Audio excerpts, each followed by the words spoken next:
या निशा सर्वभूतानां तस्यां जागर्ति संयमी यस्यां जागृति भूतानि सा निशा पश्यतो मुनेः।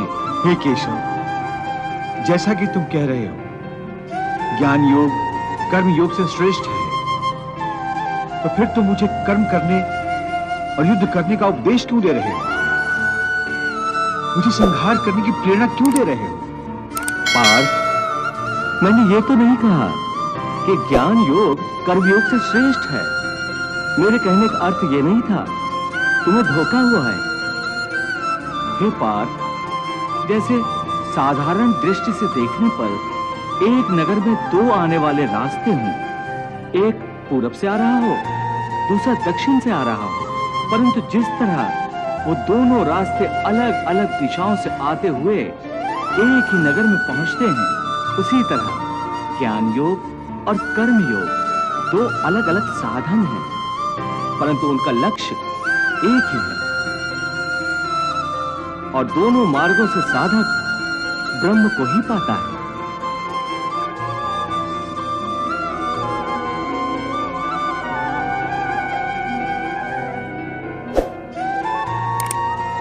इसलिए दोनों योग उत्तम हैं, परंतु ज्ञान पर आधारित सांख्य योग की साधना कठिन है। इसके मुकाबले कर्म योग की साधना आसान है।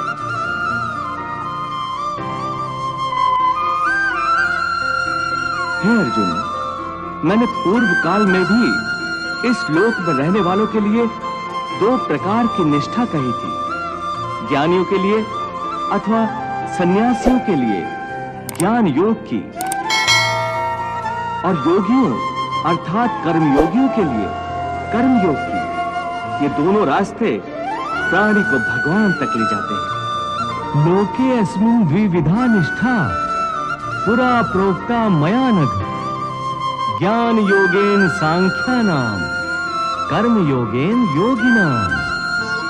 हे महादेव,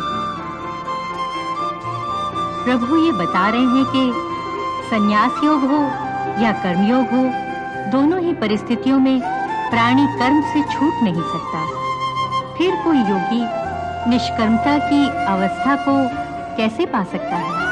देवी, जब प्राणी अपने समस्त कर्मों को निष्काम भाव के द्वारा मुझ ईश्वर को समर्पित कर देता है, तो ऐसे कर्मों से कोई फल उत्पन्न नहीं होता। इस प्रकार वो प्राणी अपने सारे कर्म ईश्वर को समर्पित करके ईश्वर में लीन होकर स्वयं निष्कर्म हो जाता है। इस ब्रह्मलीन अवस्था का नाम निष्कर्मता है। हे अर्जुन, कर्मों के स्वरूप से त्याग हो ही नहीं सकता, क्योंकि कोई भी प्राणी क्षण मात्र के लिए भी बिना कर्म किए नहीं रह सकता। सभी लोग प्रकृति से उत्पन्न हुए गुणों द्वारा प्रति क्षण कर्म करने पर मजबूर हैं। इसलिए जब प्राणी कर्म करने पर विवश है, तो उसे चाहिए कि कर्म इस प्रकार करे जैसे कोई यज्ञ किया जाता है। यज्ञ?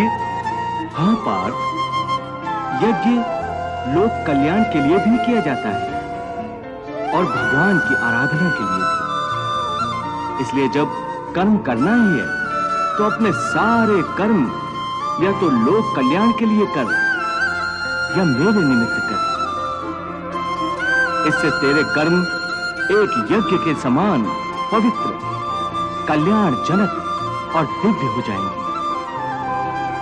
इसलिए कर्म को यज्ञ समझकर करता जा, तो कर्म बंधन से मुक्त रहेगा। क्योंकि हे पार्थ, यज्ञार्थ जो कर्म किया जाता है, उसको छोड़कर बाकी सब प्रकार के कर्मों का बंधन मनुष्य को बांध लेता है।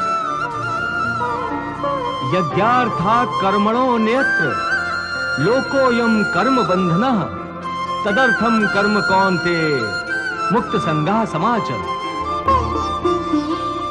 मनुष्य के लिए प्रभु ने कितनी महत्वपूर्ण बात कही है देवी। यज्ञार्थ कर्म कर। देवी, प्रभु स्वयं यज्ञ पुरुष है। इसका अर्थ यही है कि मनुष्य जब परमात्मा को अपना तन, मन, धन, जीवन सर्वस्व समर्पित कर देता है और प्रत्येक प्राणी मात्र में वो परमात्मा के दर्शन करके लोक कल्याणकारी कर्म करता है, तब वो यज्ञ करता है।